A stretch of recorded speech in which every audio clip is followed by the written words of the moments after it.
Okay, welcome to another episode of Carbon and the City. We're here today in the Spearhead Brewery Tap Room, and my guest today is Mark Greenwood of Amy's Taxi, and we're going to be talking about some of the efforts that Mark has put together to green his business. In my opinion, probably one of the forerunners in the Kingston area in terms of greening the business. So, Mark, have you ever been in the Spearhead Tap Room before? No, I haven't. It's very nice. Yeah. I've seen on social media and stuff like that, lots of events being held here. Oh, there are a tremendous amount of events, yeah. And, but I've actually never been in here. It's very nice. Yeah, excellent, good. Okay, so we talked, I think, what did we talk, last year? Yes. And, yeah, back in, well, anyway, last year, and you were saying that you were with Bullfrog Power, you had converted your cars over, or at least 70–80% of your cars over to electric or hybrids, and as well, you were doing a lot of other things to cut your carbon. So, what's new? Well, it all started, I guess, back in probably '96. My children were doing a project. They were in grade school on the environment and stuff like that, and they were questioning me in the car. I said, "Well, Dad, everyone can do something. You can do something." And I said, "Well, there's nothing really I can do." And then I thought about it, and I said, "Well, maybe there is stuff I can do. Start little." So the first thing I did is I looked at our electrical source, and we switched over to Bullfrog Power at Amy's Taxi, which all that comes from wind or solar power. You pay a little bit extra, but it also helps to develop more wind and solar power in the province. So we did that. The following year, we researched and looked at hybrid taxis. And in '97, we brought our first Toyota hybrid Prius taxi, and to try it out and see if it would work. The people seemed to like them. They seemed to be good. And now we would have probably, I'm guessing around 70% of our taxis are hybrids. So, How many cars do you have? We have 144 taxis. Really? Last time we talked, you had roughly 130. Yeah. Yeah, so cool. So, we also brought in other programs over the years. We do recycling at the office. We went paperless 2 years ago with all the receipts and stuff like that. Are all done electronically and internet. So we're always looking at, and I think a lot of people look at this as, oh my God, I have to do everything, right? Mm-hmm. You just do it a little bit at a time, and you keep on adding to it, and eventually, you know what? You start to make a difference. Just by one, we did a thing when we first added the first hybrids. Now we were using big old pallets then, but each hybrid would save 15 tons of CO2 a year. So now there's more efficient cars, of course, but still, I would say it's still 10. And then you've got, that's a lot of CO2 we're saving just by driving hybrids, with all the amount of cars and all the amount of driving that they do. They put on about 100,000 per car per year.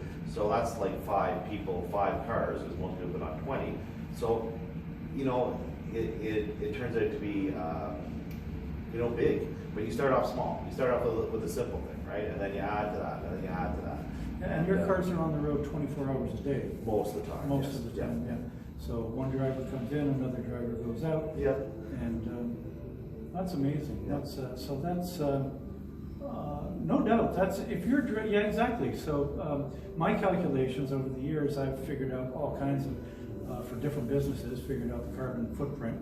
And the average car, like the average pickup truck, the big ones, like a Ford Ram or a Dodge Ram, something like that, is putting about between 8 and 12 tons of carbon into the atmosphere every single day that you drive it in normal use.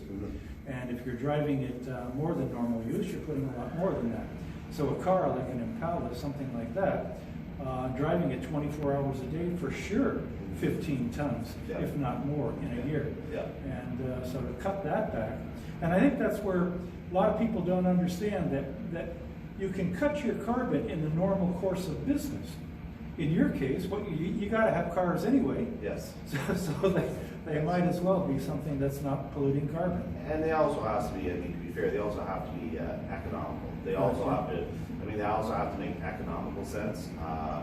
And in our case, it was a little bit of that and a little bit of public support. You know, public support saying, yeah, we like environmental cars, right? But it was also, it had to be, we couldn't run cars that we ran at a loss or else we wouldn't be in business. So that there is that economical side, but I think that it's a whole mindset. I mean, once you're in that mindset, every decision is kind of reflected off that. So you're redoing the office and you say, you know what, I want the most efficient bulbs. Right. You know, Yeah. when we redo it, I want the most, but whenever you do a project, whenever you do something, you're in the mindset of saying, well, how can I be more environmentally friendly? So, and you know, you do, as I say, you do a little bit and it just keeps on adding up. Right. Any thoughts on how much gas you've saved since you've converted over to hybrids? I've never done the numbers. I've never done the numbers. I imagine it would be huge.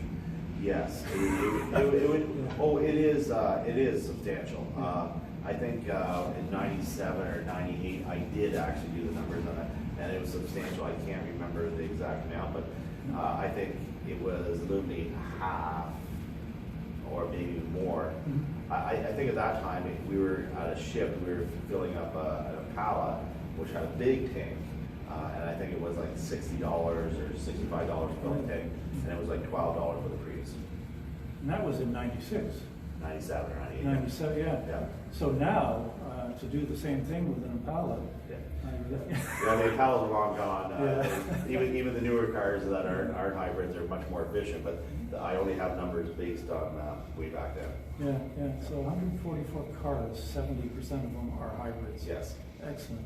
And you were also, last year when we talked, you talked about the fact that you had already put in the underground wiring, so that you'd be able to plug in fully electric cars.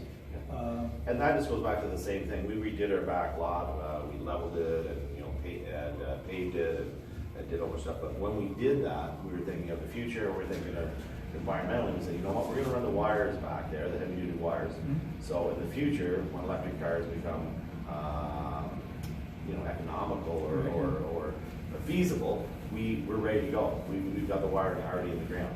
So, and that's the whole mindset of setting yourself in to say, okay, the future's coming, I can see it, let's prepare for it now, and let's get ready to go, right? Yeah. Have you looked at like the Chevy Bolt? That's the all-electric version of the Bolt. We've studied various cars, and for us is the hours that they'll operate or the miles they'll do. Some don't do as well in the cold and stuff like that, but Nissan has fixed that problem, I guess, by doing events. But so it is getting to the point, I would say, very close within the next few years that we'll be starting to try out hybrid or electric. It's every year the cost of the charging stations. We need I forget what they're called, but there's a regular charging station, then there's a super charging station that will charge it in 45 minutes, right? Yeah. And they're expensive, so we need those. But every year they almost half the price, and every year the hybrids get more miles, they get more, and it's growing very quickly. Like there's so much advances every year; it's incredible. Yeah. From one year to the next. So the way it's going now, it's not going to be long before we'll start putting on electric vehicles. In a few years. Excellent. How old are your kids now? They're 22 and 23. Yeah, and are they still asking you questions about what you're going to do next for the environment? Or? No, they're busy doing 23 and 22-year-old things. Right. They're in university and stuff like that. Yeah. And so they're not. But I think that they were. When I bought the first hybrid taxi, I brought it home. It was a brand new Toyota, and they were quite amazed by it. They were quite happy that I bought it, and we actually drove it for maybe a week or so before we put it on taxi. And yeah, they loved it. Right. Yeah. Okay. Excellent. Anything else to add, or? No.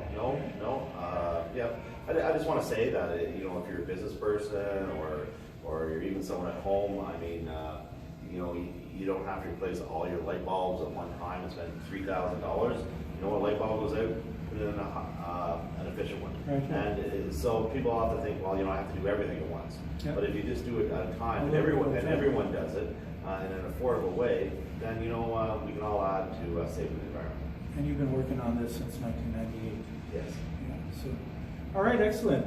We've been talking with Mark Greenwood, owner of Amy's Taxi, and we're here today in the makeshift studio here in the Spearhead Tap Room. So thanks for coming in, Mark. You're welcome. All right. Okay, have a great day. You too.